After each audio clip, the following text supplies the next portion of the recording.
Hi there. Thanks for joining us here at PhillipCapital's Market Watch. I'm Khoo Gek Han, CFD dealer from Phillip Securities. In this episode, we will be discussing if the Singapore market could be back in vogue.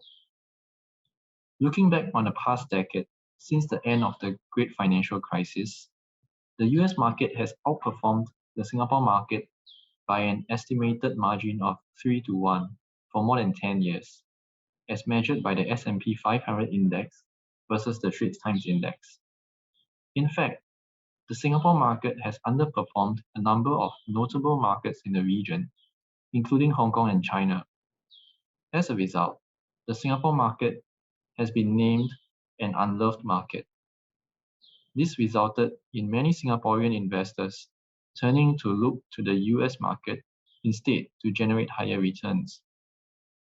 However, for the very same reason, the Singapore market has also been undervalued for a long time relative to the US market. However, there may be reasons to believe that this could change, and this change could be driven by structural changes happening around the world.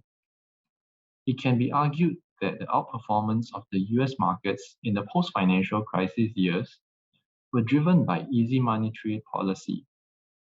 Bulk of the money printed was distributed to banks for lending purposes to stimulate the economy.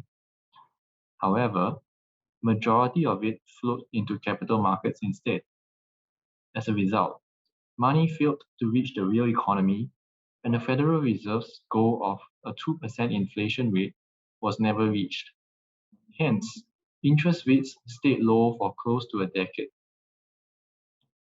Since the outbreak of the COVID-19 pandemic and President Biden's election, we are seeing a resurgence of fiscal stimulus packages which inject money directly into the economy, starting with the COVID-19 stimulus checks issued in accordance to President Biden's infrastructure plan. We are also seeing news of inflation picking up. Although policymakers have tried to calm investors by labeling it as transitory inflation. However, with the twin engines of easy monetary policy and fiscal stimulus, it would seem that inflation is finally making a reappearance after 2 decades. Policymakers may be forced to raise interest rates sooner than expected. Therefore, it would be instructive for us to look at past periods when inflation was the norm, rather than the exception.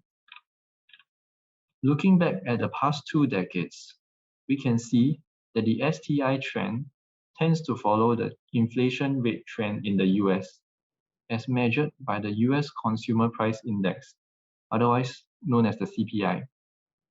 The STI tends to increase and decrease in tandem with the US CPI, while the market tends to range when the US CPI goes into a range. Comparing the Fed funds rate to the STI, we can see those large increases and decreases in the Fed funds rate corresponds with the notable rise and fall in the STI similarly. When the Fed funds rate is stable, the STI tends to settle into a ranging pattern. How do investors capitalize on this? We can look at some fundamentally strong stocks, such as the 4 listed here.